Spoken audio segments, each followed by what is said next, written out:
Now you're at an automotive repair shop over in Carrollton. You're actually right around the corner from Tint Star, our buddy Yes. Rob's Tint Star. Yes. What's the name of the business that you're at? Candrell. Candrell. Candrell Car Care.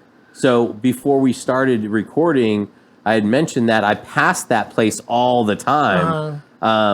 And one thing you guys are known for is actually working on the old school stuff, because we always see Chevelles, Impalas, Corvettes, like old school, like the old school Stingrays, the 60s stuff. So that's really cool. It's hard to find shops like that work on muscle cars and old school classics. And you know, most shops nowadays, if you can't plug a computer into it, they're like, what is a carburetor? Yes. I've been working there for 9 years now.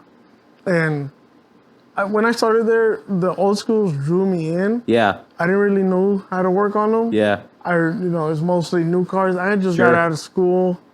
You know, I did like 3 years of automotive in school. So I knew all about the new cars, not so much about the old cars. Right. So I started learning there.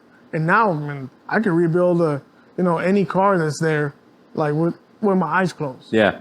But there's some things that I still struggle with, but most of the stuff, like, the Chevelle I was telling you about. Yep. I've touched everything on it from the motor all the way back. Yeah. Only thing is the transmission and the rear end.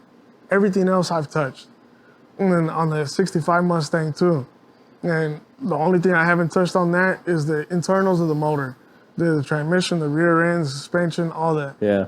Yeah, and we have a Grand Prix there, 74 Grand Prix. Yeah.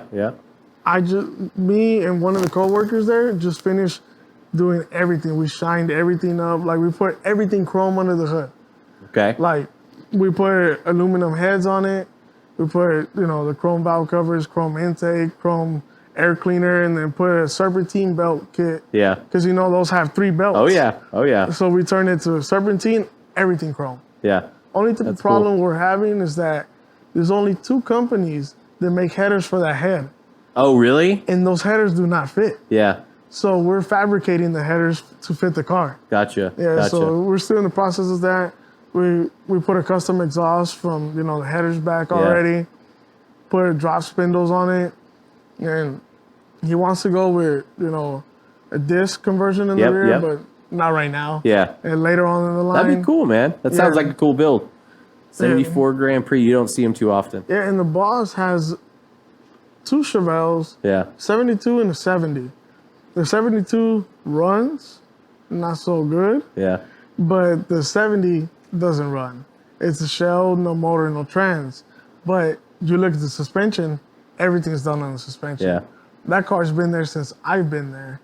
Like, way before I got there, it was sitting there. Yeah. And so, I know the backstory to it.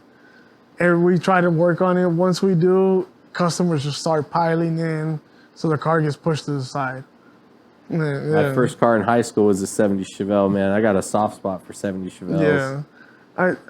Awkward enough, me being an import guy, my 2 dream cars is the 70 Charger and an 85 Cutlass Supreme.